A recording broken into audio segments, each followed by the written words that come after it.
Dans son salon en Norvège, alors que la télévision diffuse des images de la violence à Khartoum, Khalid Albert est en train de produire une caricature intitulée The Dog Fight.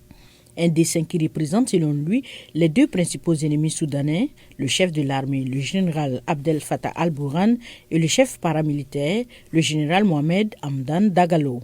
Sur les images, on voit des chiens qui se battent pour un morceau de viande, tandis qu'autour d'eux se tiennent des personnages représentant les prétendus bailleurs de fonds régionaux de chaque côté. L'art est nécessaire dans des moments comme celui-là, car il est important de montrer aux gens que l'art est une question d'espoir. L'art consiste à montrer qu'il existe une manière différente de parler des choses, n'est-ce pas? Et l'art est aussi une résistance. Dessiner des caricatures qu'il publie sur les réseaux sociaux est pour lui un moyen de couper court à la propagande de l'un ou l'autre camp et de montrer qu'il existe une alternative pacifique.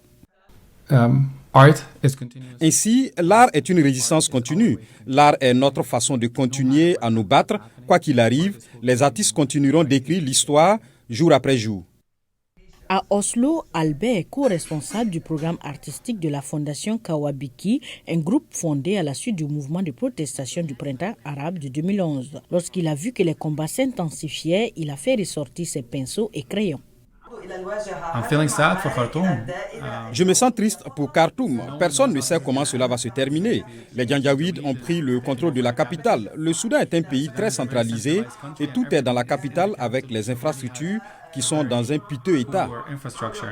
L'Internet fonctionnant encore par endroits à Khartoum et dans les autres villes, Albert est en communication constante avec ses amis et sa famille. Il partage quelques conseils pratiques avec ses abonnés sur les réseaux sociaux, comme par exemple la manière de se comporter au point de contrôle dans l'espoir d'aider ceux qui tentent de partir.